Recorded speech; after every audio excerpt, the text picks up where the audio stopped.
Okay, what's up, guys? So, What Culture Wrestling has uploaded. It's like, seems like it's really rare when I check out What Culture's videos and things. And, I don't know, like, I don't know. It's weird. It's weird, man. I don't know. But anyways, 9 wrestling matches that turned into real life shoots, okay? Now, I don't know, like, because I'm trying to think. The only one, but I think it was more like real life shoots that turned into wrestling matches, and that's what I'm like thinking of the Matt Hardy and Edge and Lita situation, when it was like Matt Hardy or Lita had was cheating on Matt with Edge, and then they turned it into a storyline and things. So maybe it's this and I just don't understand English. Or maybe it's something else. Maybe it's just wrestling matches that just got to wrestlers' heads and then they just, went off on some people and things. So, but anyways, because sometimes I do think that happens. I think it was Booker T and Batista some time ago. I think 2006 at SummerSlam. And I think they were doing like a wrestling promo. And they were fighting. They were full blown. They said it got to fist fighting and all of that. And they said they were like going at it and things. And so It wasn't like something like you'll see on TV. Like, no, this is like some behind the scenes like stuff that nobody, I guess, didn't know about unless you like read about Batista or Booker T or something. So, but anyways, let's go ahead and get into this video. Make sure you go subscribe to What Culture Wrestling for more videos like this. And that being said, let's get into this video. Professional wrestling is a work, an art form where 2 participants work together to put on an exciting match, but more importantly, tell an interesting story that keeps the audience engaged. In the right hands, this cooperative venture can be the most brilliant of storytelling devices. The athletes involved have to play their roles, or the match simply doesn't work. But every now and again, certain wrestlers, for whatever reason, take matters into their own hands. Whether it's attacking your opponent for real, ignoring booking decisions, or changing the finish of a match, they're all regarded as okay, so alright, that's probably another one, the Montreal Screwjob. That's gonna probably be number 1. That's gonna probably be number 1, because that was like, I remember I was like watching today's wrestlers. They were talking about that thing. It was Kofi Kingston. He was like, was that supposed to happen? I don't think that was supposed to happen, because they were still on air. They were still in the or I guess at the end of the match. But I think it was like Bret Hart spinning Vince McMahon's face. Then was chanting WCW, so it was like, that's gonna probably be another one. That's gonna probably be number 1. But maybe there's some other things I didn't hear about. But business for yourself. Anyways, Big no-no in the wrestling business. But as always, there are some truly outstanding examples. I'm Adam Nicholas, and these are 9 wrestling matches that turned into real-life shoots. Number 9, Perry Saturn goes nuts. The year was 2001. It was a taping of WWF Jack. That was 2001. Mike Bell had been booked to. I don't know why, like, any matches, because it just seems like to me when I see matches before like the WWE era, and then when it was like WWF or something, I just always assume it was in the 90s or something, like early 90s or okay, it was a neighbor's car. I hear like background noises and it just straight up like throws me off. But anyways, just anything before WWE, and I see like that WWF emblem, it always looks like the early 90s. What am I trying to say? Anyways, back to the video. During the match, Bell botched an arm drag and Saturn flipped over, landing awkwardly on the mat. Unfortunately for Mike Bell, that wasn't the last awkward turn this match would take. Saturn lost his faster than an IBS patient, springing to his feet and attacking Bell for real, with a flurry of kicks and punches. Saturn wasn't finished there though, grabbing Bell and throwing him out of the ring at pace, with Bell practically landing on his own head as he hit the floor below. The pièce de resistance, however, came when Saturn picked Bell up one last time and brutally rammed him into the steel steps for good measure, tying a nice neat bow on his torrent of unprofessionalism. Perry Saturn paid dearly for his actions, with a gimmick change that saw his character suffer kayfabe brain damage, resulting in him falling in love with a mop who, of course, was called Moppy. Saturn would see out the remainder of his days with this gimmick before being released by WWE in 2002, after which his career never recovered. Number 8, JBL. Wow, that is crazy. Yeah, man, I don't know. Sometimes you gotta think, like, do wrestlers be wanting to really do that? I think that's why, like, they kind of, like, for their, like, old, the older wrestlers, they're like, okay, let's give them the more serious gimmicks and storylines. But then, like, all the young wrestlers, let's give them like the ones that's somewhat serious, but kind of just preparing them, for this, like, for when they're older and things in wrestling. But yeah, that's dang, that's crazy. I would like to actually see that and see how it happened, because it's like they were kind of just showing pictures, but I would have liked to seen the video and things. I'll look it up, but man, that's crazy. JBL was one of the most notorious bullies in the company. I heard about that. The WWE office, as well as his friendship with Vince McMahon and The Undertaker, meant that more often than not, JBL was in charge of Wrestlers Court, an old-school method of policing the locker room whereby someone screws up and the veterans act as judge, jury, and executioner. And what's worse than a bully? That's right, a bully with authority. Enter John Bradshaw Layfield, June 21st, 2005. WWE staged a full-on brawl in the ring at ECW One Night Stand during a time where they were building a storyline rivalry between WWE and the newly developed ECW brand. In the midst of the brawl, JBL went into business for himself, specifically targeting ECW original the Blue Meanie. Some reports suggest that JBL had taken umbrage to something Meanie had said online. The image of a bloody Blue Meanie spoke for itself, made worse by the fact that JBL's attack had bust stitches that were already in Meanie's head from a nasty cage match he'd had the night before. Meanie did get a measure of revenge a few weeks later when Stevie Richards nailed JBL with a vicious unprotected chair shot to the head, saying afterwards, JBL had it coming, it's that simple. Number 7, Goldberg gets schooled by... Wow. That... like, man, that's... Dang. Alright. So these guys, they ain't joking. Like, I will kill you. But, man, that is crazy. Man, it's all like, bruh, you should know... As a wrestler, you can't do that. Like, I understand you upset, but dang, just because you 6'5", 290 pounds don't mean you gotta, you know, use that to your full extent and try to kill somebody. Like, bruh, chill out, relax. Goldberg was tearing his way through the WCW roster with a carousel of squash matches, much to the delight of the WCW faithful. His undefeated streak had them salivating more than Michael Cole opening the doors on his Roman Reigns advent calendar. William Regal was placed in the path of the new kid on the block and proceeded to have an unusually long and competitive bout by Goldberg standards. Watching it now, it seems that the green as grass rookie just doesn't have a clue how to respond to Regal, who attempts to lead him through a short but decent wrestling match. Goldberg had been fed simple 2-minute squash matches for so long that was the only story he knew how to tell, something Regal clearly didn't appreciate. Some claim Regal was determined to make a fool out of the inexperienced Goldberg by exposing his very real limitations as a wrestler on national television. Regal himself claimed very steadfastly that he was told to have a competitive 6-minute match and that Goldberg simply wasn't up to the task. Whatever the case, Regal would be fired immediately after the match. Number 6. Wow. Dang. Like, fired immediately, man. Then so like you be that guy showing up late to the wrestling show that you just see him getting escorted out. Then you like, what did I miss? Then years later, you're like, oh, so that's why I seen William Regal getting escorted out the building. He got fired that day. So dang. So it's like Andre the Giant refuses to work with Akira.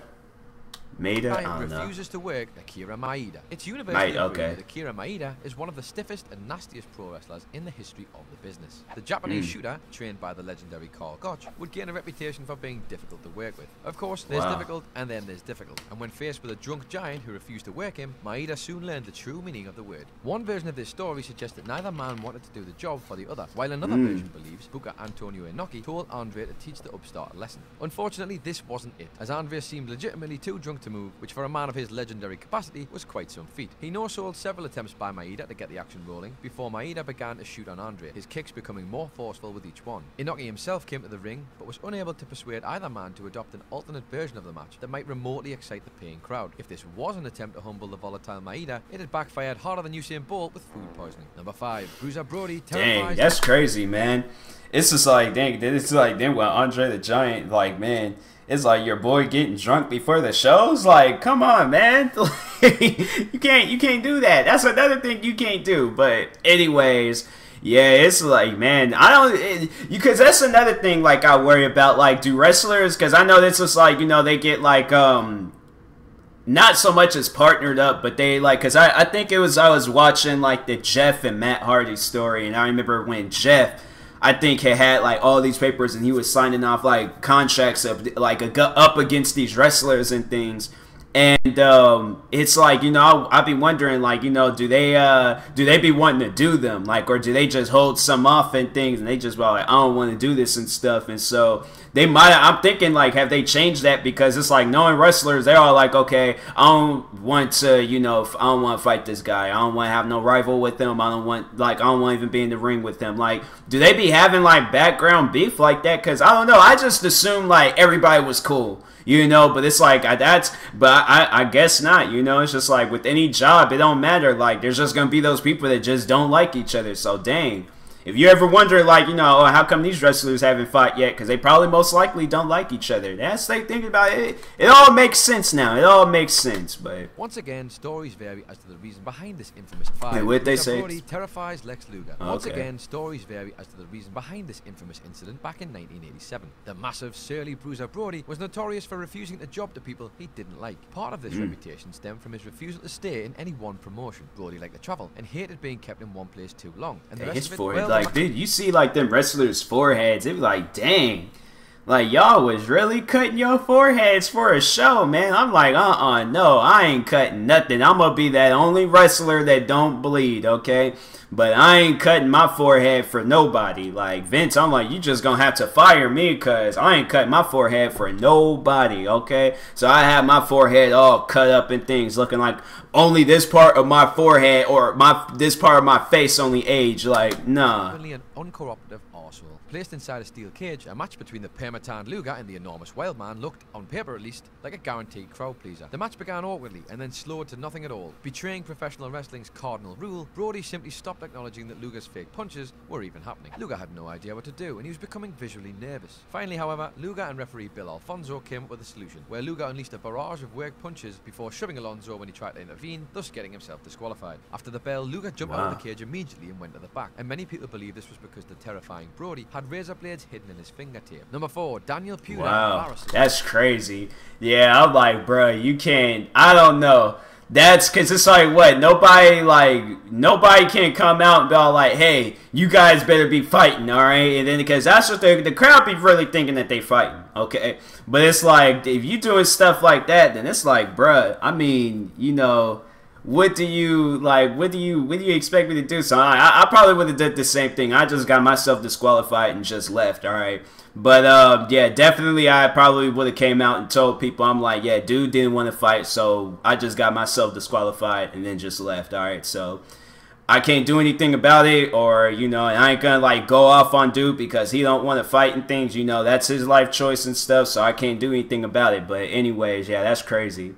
That is crazy. Daniel Puder embarrasses Kurt Angle. Ooh, that don't sound good.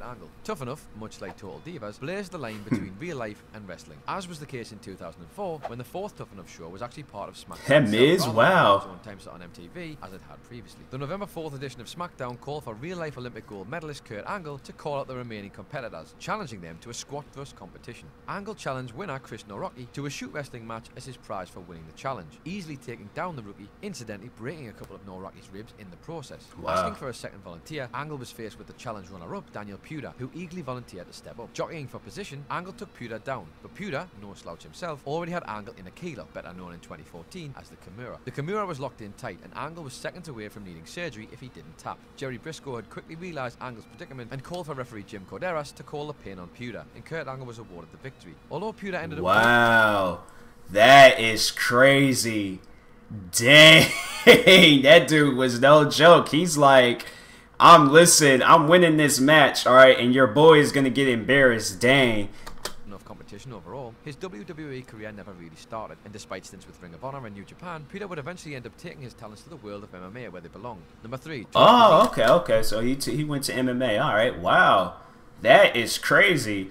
It's like, you gotta think, like, you know, he gonna do a Brock Lesnar thing and come back, or, you know, like do some wrestling shows. But dang, that is insane. Like, he's like, nah, I'm taking him out, all right, whether you guys like it or not. But wow, that's crazy. But anyways, yeah, just by looking at that looked like somebody's going to get something, you know, personally handed to them. So Punisher's Ryan Kidd. Indie wrestling veteran Tornado Tony Kozina was booked to wrestle a then 16-year-old Ryan Kidd at a Magnum Pro show in Council Bluffs, Iowa. This is 16 years old. Like, he's a kid. That's a grown man he's wrestling. Like, Well, I think they said the Hardy brothers, they were teenagers when they got into it and stuff, so, but... The youngster kid showed up for his match. Having posted a YouTube video with a promo bigging up the hotshot rookie against the ferocious veteran angle, Cosina took exception to these in-character comments from Kid, along with his Twitter bio, which read, "The fakest fake wrestler ever." Now, if you've seen the video, and it played out like a dull, poorly worked 10-minute match with a sloppy pitbull of a man savaging a wet behind the ears teenager, well, that's exactly what it is. You can see the Kid has absolutely no idea how to work a man who keeps dropping into amateur wrestling and mixed martial arts dances. Cosina seems to be having a bit of fun with the rookie, no-selling everything he tries to do, stretching him out and slapping him around, before finally applying a legitimate triangle hold to knock Kid out. However, with Kid, well, a Kid, and Cosina applying the genuine and extremely unnecessary chokehold ending, you could easily be forgiven for thinking that Cosina is just a humongous chump stain.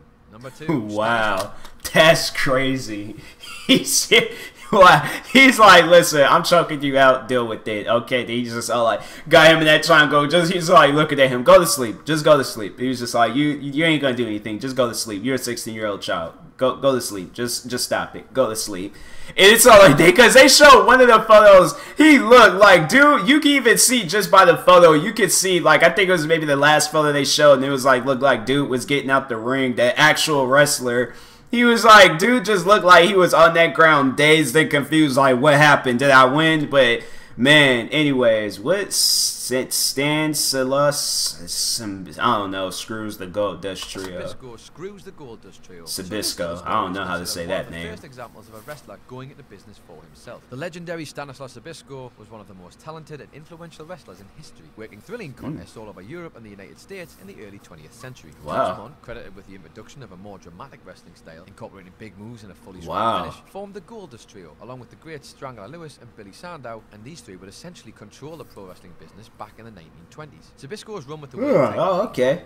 I know, because I was just like, dang, that look old. That ain't no way possible. That was like in the 80s and stuff when wrestling started getting hyped up, or in the 70s. I'm like, that looked kind of old, but dang, they say in the 20s, so dang, it was like professional wrestling's been out for a while and stuff. I mean, of course I know, because I remember I was reading a book about like wrestling, and I know wrestling's been out for like years, okay, years, like tons and tons of years, but dang, I didn't realize like professional wrestling, like, you know, like something like WWE or something was like out all the way then and things. I don't know, but anyways. An ex-football star, Wayne Munn, was being booked to be the next big thing. The Gold Dust Trio booked Sabisco to challenge him for the title. Though Sabisco was in his late 40s, his reputation as a preeminent grappler still carried great weight within the business. What Mont and his cronies didn't realise was that rival promoter Joe Stetcher had sabotaged the championship match. He and his brother had offered the aging Sabisco a chance at the big money once more. During the match, Sabisco would drop the script completely, reverting to the shoot wrestling of his youth, pinning the hapless champion over and over and over. The referee was forced to award the National Wrestling Association World Heavyweight Championship to Sabisco, who would later go on to drop the championship to Stetcher a few weeks later. And number 1, Antonio Inoki destroys the great Antonio. In December 1977... I guess they're not going to show that because I thought maybe it wasn't real, but I thought it was. It seemed real, but anyways, moving on. Living legend Antonio Inoki would take on his namesake, the Great Antonio, in a match in Tokyo. The Great Antonio was a Croatian strongman who built stories around himself, lying his enormous arse off at any given opportunity. He claimed to have been able to uproot trees with sheer upper body strength by the age of 12, and in later life would tell people that he was an alien. So yeah, nothing too out of the ordinary there. Contrast this with Inoki, the pride of strong-style Japanese wrestling, and you've got a mismatch made in hell, which was precisely the point. The heroic good guy, all the rules, technique and rigid pride, taking on the grotesque Gaijin monster, a shambling wild man. The 9,000 fans in attendance saw the match begin as expected, give or take a bit of awkwardness here and there, when suddenly the Great Antonio began to no-sell Inoki's moves, before hitting Inoki with several shots to the back of the neck. And as you can imagine, Inoki, who at this point was angrier than a man with a fork and a wheel full of soup, reacted in the only way a shoot fighter with a legendary pride and an old-school mentality knew how. Inoki smashed the Croatian in the face over and over, executing a perfect single-leg takedown before kicking the other man to pieces, until the Great Antonio was an unconscious bloody mess. Not to worry, though, it's wrestling, and that's fake, right? So, you know, I'm sure he didn't feel a thing. I know, because it's all like, it's like hearing stuff like that you're like, okay, then yeah, that is definitely real. But yeah, there's all like people about like, this video was definitely for those that was like wrestling is fake. Like, no, I mean, like they got its storylines and stuff, but though what they were talking about, yeah, that is pretty real. So, but that was good though. That was good. Learning some things about like some more stuff about wrestling history. I like that. I like that. So, But a pretty good video, What Culture. I really did enjoy it. If you guys haven't, like, this has been a channel I've been reacting to for some time now and stuff. So I always, like, I love their videos. Their videos is pretty good. Like, I need some source or some info about wrestling. Like, I would know so much about wrestling just watching these guys. So anyways, yeah, thank you guys for watching. Make sure you guys subscribe to them. Definitely subscribe to them. All right. So and I'll talk to you guys later. Thank you for watching, and peace.